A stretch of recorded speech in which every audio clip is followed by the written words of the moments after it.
All right, what's going on, AP Stats? This video, we're going to focus on topic 2.3, which is statistics for two categorical variables. Our objectives are to calculate statistics for two categorical variables and then to compare them. Okay. So just a heads up, the statistics that we're going to be calculating are going to be percentages, right? That's how we can summarize categorical data, right? To calculate, what percentage of individuals fall into certain categories. All right, so let's just go over a couple of different terms before we do an example. Okay. So a marginal relative frequency is going to be the row and column totals in a two-way table divided by the total for the entire table. All right, so for instance, we might take the row totals here, okay, and then divide by the table total. Okay. And that will tell us the percentage of all respondents who fall into the 5 different health categories. Okay. So when we do that, we're completely ignoring the other variable, right? We're not worrying ourselves with who's a smoker and who's not a smoker. We're just taking everybody and figuring out what % of people fall into each health category. In a similar way, we could take the column totals down here at the bottom and divide them by the table total, right? And that way, we're going to find the overall percentage of smokers and non-smokers. Okay, and then this also completely disregards the other variable, right? So a marginal relative frequency just focuses on one variable at a time. Okay, and one way that you can remember how to do this is the word margin, right? We're using the numbers in the margin of the table to calculate these percentages, right? So either from the bottom margin, which is the column totals, or from the right side margin, which is the row totals. The other term that we're going to discuss is conditional relative frequencies. Right? So these occur when we take the cell counts in a specific row and divide by the total for that row. So maybe I want to focus just on the people whose health is very good. Right? So I can take the cell counts in that row and divide by that row total. Right? So I can then determine the percentage of smokers and non-smokers for that specific subgroup of people with that specific health status. Okay. And we can do this for a specific column as well, right? So maybe I want to focus just on my subgroup of smokers, so I can take the cell counts in the first column, divide by the total for that column, and then I'll know the percentage of smokers who fall into the 5 different health categories. So that's the 2 different relative frequencies that we calculate in two-way tables, marginal and conditional. All right, so with that, let me share with you an example on how to calculate these. All right, so these are it's the same two-way table. We have health status and we have 5 categories of that. Smoking status, yes or no. Okay, these are the same counts that were in the slide deck. All right, so let's say we wanted to calculate some marginal relative frequencies. Okay, so one thing I can do is I can just hide smoking status, right? So now the only variable I'm looking at is health. Okay, so these are the row totals and the table total. And then all we're going to do now is take each of those numbers and divide by 4310. Okay, and so we find that about 11 or close to 12% of all respondents have excellent health. About 38 or 39% have very good health. Somewhere around 33 to 34% have good health. Close to 15% have fair health, and about 1% overall have poor health. Okay, so these percentages are overall percentages, right? They don't take into account who's a smoker and who's not a smoker. Okay. All right, so that's one type of marginal relative frequency, right? So this is the marginal distribution of health status. Along the same vein, we could hide the information about health status so that we're only looking at the variable of smoker status. And so now we can take each of these are now column totals, divided by 4310. And this is going to give us the overall percentage of smokers and non-smokers. regardless of health status. Okay? So overall, about 9% of respondents were smokers and about 90% were non-smokers. Okay. Again, this is a marginal distribution, right? It's using numbers from the bottom margin. Okay. All right. So now let's take a look at some conditional relative frequencies. All right. So let's go column by column here, right? So we have smokers in the first column and non-smokers in the second column. I'm just color coordinating right now. Okay. And then let's just copy this here. Okay. And then we'll delete all the numbers. Okay. All right, so what we're gonna do is we're gonna look at these two subgroups separately, right? The smokers versus the non-smokers. Okay.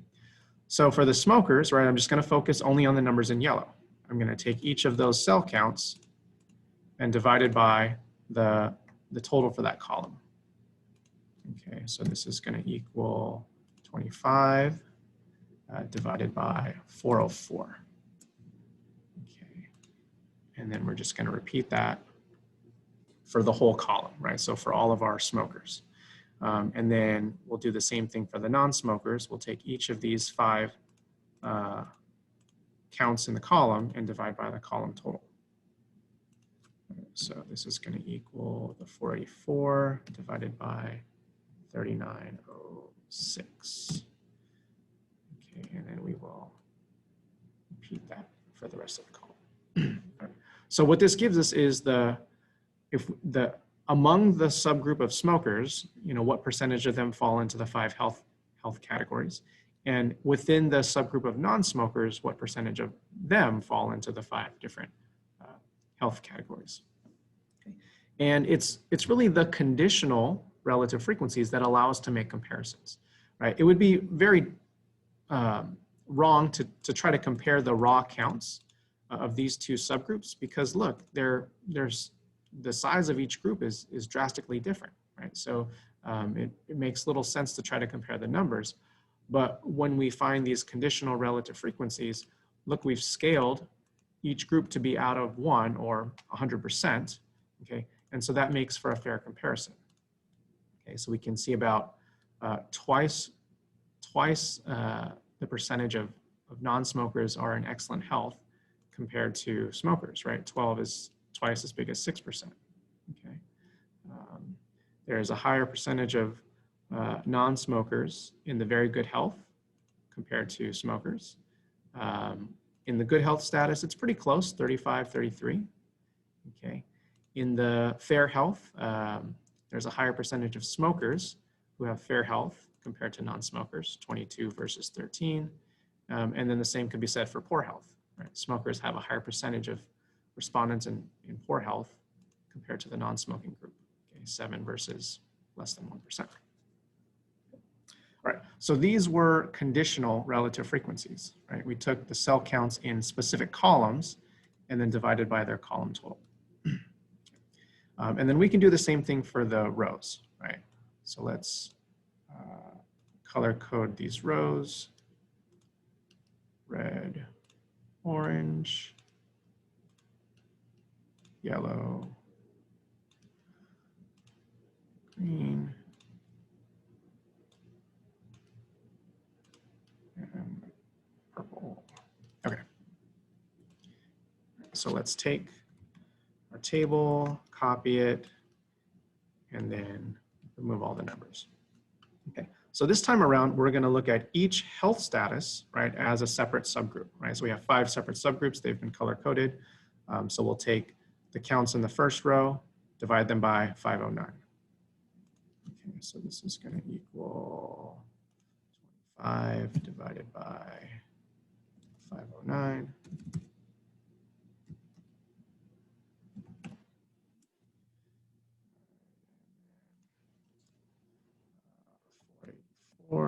Divided by, sorry, I'm all over the place, equals 484 divided by 509.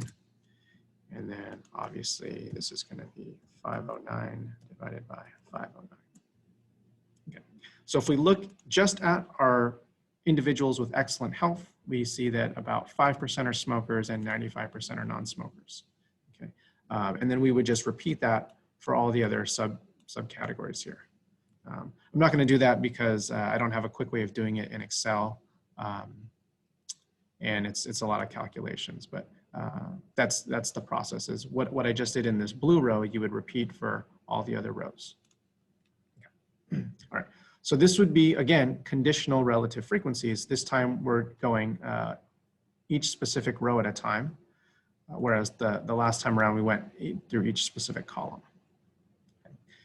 And then to recap, this was a marginal relative frequency, right? We deleted or we hid all the information about health status, and we just calculated the percentage of smoking status. And then this was also a marginal relative frequency. We hid the information of smoking status and just found the percentages for health status. All right, so the last thing that I'd like to do is discuss, how we can use these percentages to make comparisons. Okay, so let's go to the Staplet app. All right. So we have, again, the same two-way table, health status versus smoking status. Okay. And now we want to compare, right? But let's think about, well, what groups would we want to compare? It seems kind of natural to compare smokers versus non-smokers. Okay. So what we did there with I think I color-coded it blue and yellow, right? Those are going to be the conditional relative frequencies that allow us to make the comparison. Okay, so let's begin our analysis. Okay. And then right away it makes these segmented bar graphs, right? There's two bars because we're comparing the two subgroups, smokers versus non-smokers.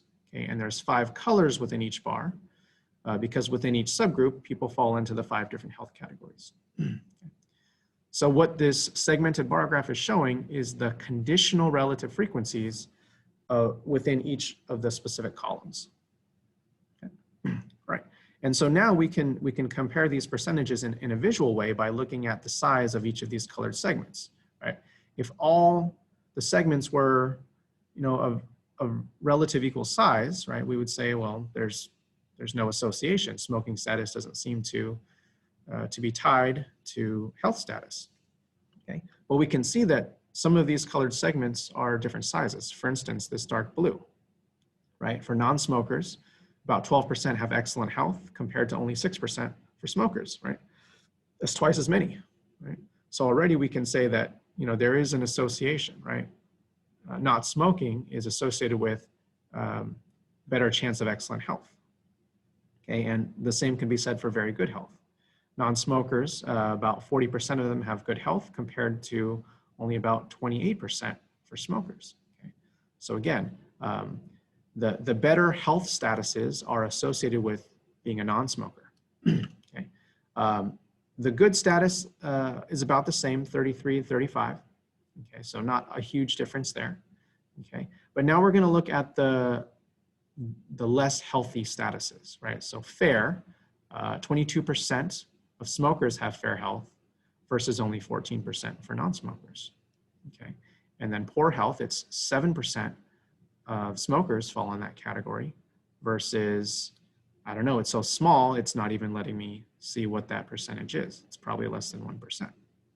Okay, so the less healthy statuses are associated with being a smoker, right? Those percentages are higher.